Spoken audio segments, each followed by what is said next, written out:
வாழ்க வளத்துடன் அனைவருக்கும் அன்பான வணக்கங்கள்.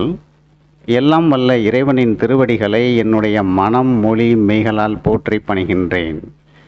நம்முடைய வாழையடி வாழை யூடியூப் சேனலில் வைகறை வைரங்கள் என்ற தலைப்பின் கீழ் தினந்தோறும் ஒரு வைரச் செய்தியை வழங்கி வருகின்றேன்.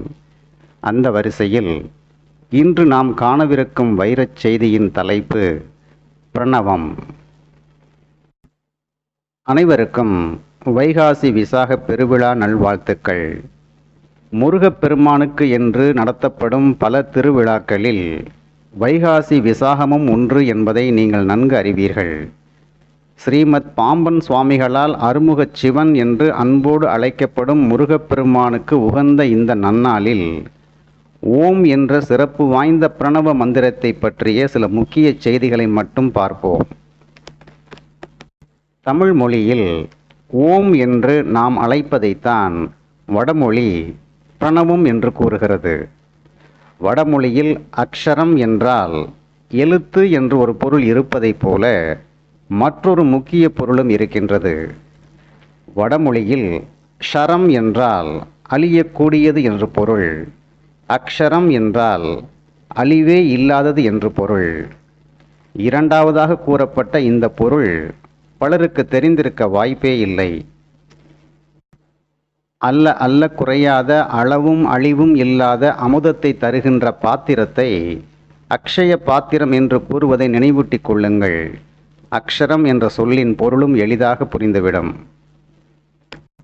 வடமொழியில் கூறப்படுகின்ற சிருஷ்டி என்று அழைக்கப்படும் உலகத் தோற்றம் நிகழ்ந்த பொழுது முதலில் வெளிப்பட்ட ஒளி ஓம் என்ற ஒளி.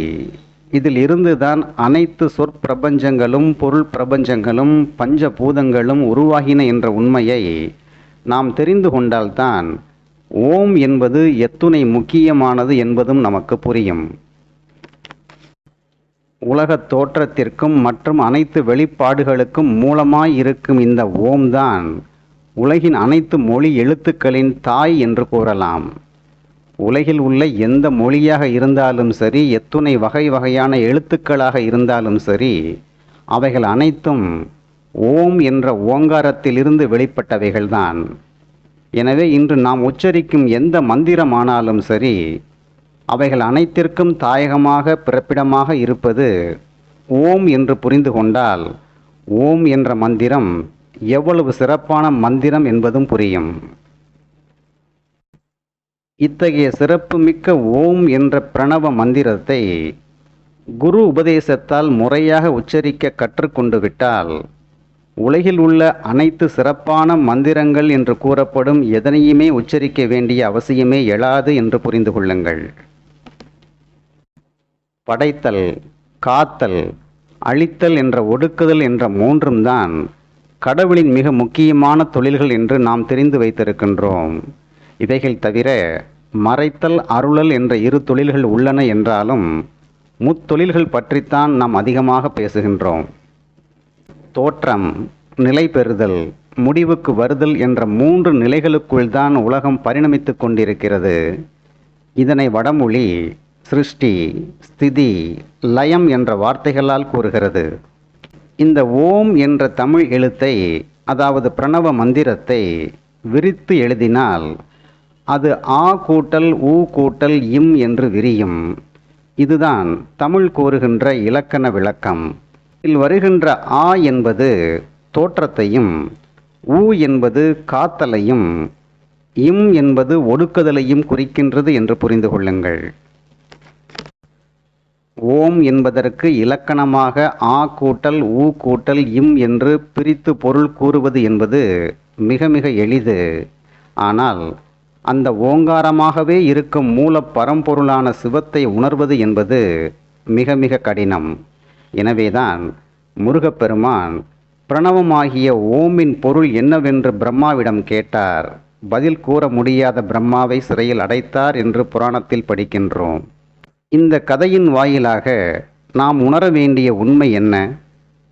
ஓம் என்பது ஓதுவதற்கு எளியது, ஆனால் உணர்வதற்கு இயலாதது என்று புரிந்து கொள்ள வேண்டும். மனம் மொழி மெய்களை கடந்து உள்ள சொரூப நிலையில் இருக்கின்ற பரம்பொருளான சிவத்தை உணர்ந்தவர் எவருமே இல்லை. இப்படிப்பட்ட சொரூப நிலை கடவுளுக்கு கொடுக்கப்பட்ட ஒரு குறியீட்டு அடையாளம்தான் ஓம் என்ற எழுத்து. இந்த உண்மைகளை எல்லாம் உணரவிடாமல் நம்மை தடுக்கும் திரைதான் ஆணவம் என்ற அகந்தை. படைப்புத் தொழிலை நானே செய்கின்றேன் என்ற அகங்காரம் மற்றும் அகந்தை கருத்து பிரம்மாவிடம் மேலோங்கி இருந்ததினால்தான் ஓம் என்பது எதை குறிக்கின்றது என்று அவரால் உணர்ந்து கூற முடியவில்லை. பிரம்மாவின் கதியே இப்படி என்றால் நம்முடைய நிலைமை என்னவென்று சற்று சிந்தித்து பாருங்கள்.